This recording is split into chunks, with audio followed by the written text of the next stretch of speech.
ఏవైతే ప్రభుత్వ హామీలు ఉన్నాయో అవన్నీ కూడా ఖచ్చితంగా నెరవేర్చాలనే ఉద్దేశంతో రైతుల ఆవేదనను ఈ ప్రభుత్వం దృష్టికి తీసుకురావాలనే ఉద్దేశంతో మా యువ నాయకులు అదేవిధంగా డాక్టర్ గా వృత్తిని సాధించి కూడా మీ అందరి సహకారంతో శాసనసభ్యులుగా ఎన్నికైనటువంటి మరి డాక్టర్ సంజయ్ కుమార్ గారు ఈ పాదయాత్ర కార్యక్రమాన్ని చేపట్టడం, దానికి సంఘీభావంగా ముఖ్య అతిథిగా విచ్చేసినటువంటి మన డైనమిక్ లీడర్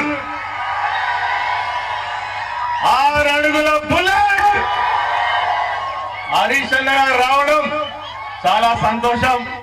ఈ కార్యక్రమానికి చేసినటువంటి గౌరవ మాజీ శాసనసభ్యులు రవిశంకర్ గారు, పుట్ట మధు గారు, మాజీ శాసనసభ్యులు, అదేవిధంగా మాజీ మంత్రివర్యులు, మా తోటి సహచరులు గంగుల కమలాకర్ గారు, మాజీ జడ్పీ చైర్మన్ గారు, అదేవిధంగా దావా వసంత గారు, బాపురెడ్డి గారు, సోదరిమణి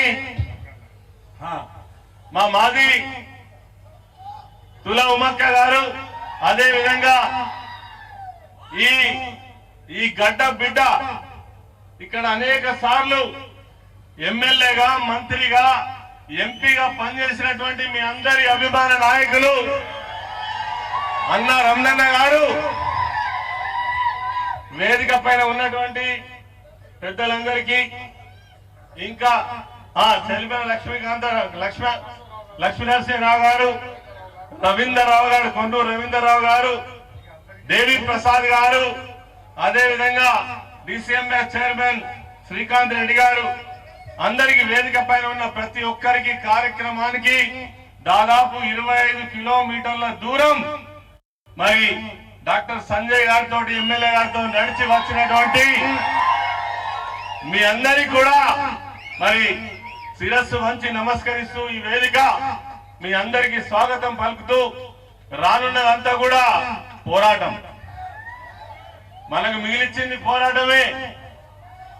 ఏదైతే నయవంచక ప్రభుత్వం, రైతులను నమ్మించి మోసం చేసినటువంటి ప్రభుత్వం, నిజంగానే మీరు చెప్పని మేమేం అడగలే, చెప్పినే అమలు చేయమని అడుగుతున్నాం.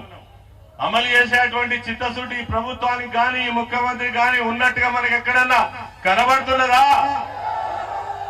ఎక్కడ కనబడతలేదు. ఏ ఒక్కడు చేసే ఇంట్రెస్ట్ వాళ్ళకు లేదు. ఇలా రైతుల పరిస్థితి ఏంది మీ అందరికి తెలుసు కదా.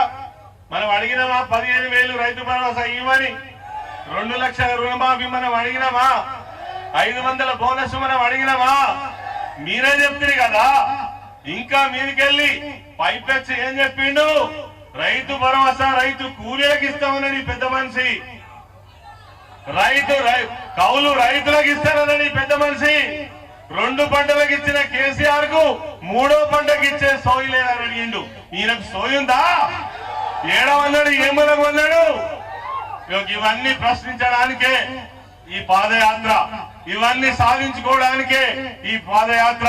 అందుకోసమే మరి ఈ అన్ని విషయాలు రైతులకు తెలిసినప్పటికీ కూడా మీ అందరికి ధైర్యాన్ని, స్థైర్యాన్ని ఇచ్చి ఖచ్చితంగా ఈ ప్రభుత్వం మెడలు వంచి వాళ్ళు ఇచ్చిన హామీలను అమలు చేయడం కోసం రానున్న కాలంలో ప్రతి ఒక్కరూ పిడికిలి బిగించి అన్ని ఉద్యమాల్లో పాల్గొవాల్సిందే. దానికోసమే ఈ పాదయాత్ర నిర్వహించడం జరిగింది. ఇది అంతం కాదు, ఆరంభం. అంతం కాదు, ఇది ఆరంభం మాత్రమే. ఇప్పుడే హరీష్ అన్న అంటున్నాడు, ఇది ఇక్కడితో ఆగది. ప్రతి జిల్లాలో మనము ప్రోగ్రాం ఇచ్చినా ఇవ్వకపోయినా స్వతహాగా రైతులే పాదయాత్రలు చేసే రోజులు వచ్చినాయని చెప్పి హరీష్ అన్న అంటున్నాడు. మరి ఇంకా చాలా విషయాలు మన కోసం వచ్చినటువంటి హరీష్ అన్న మాట్లాడతారు కాబట్టి నాకు ఈ అవకాశం ఇచ్చినటువంటి పెద్దలకు నమస్కరిస్తూ జై తెలంగాణ.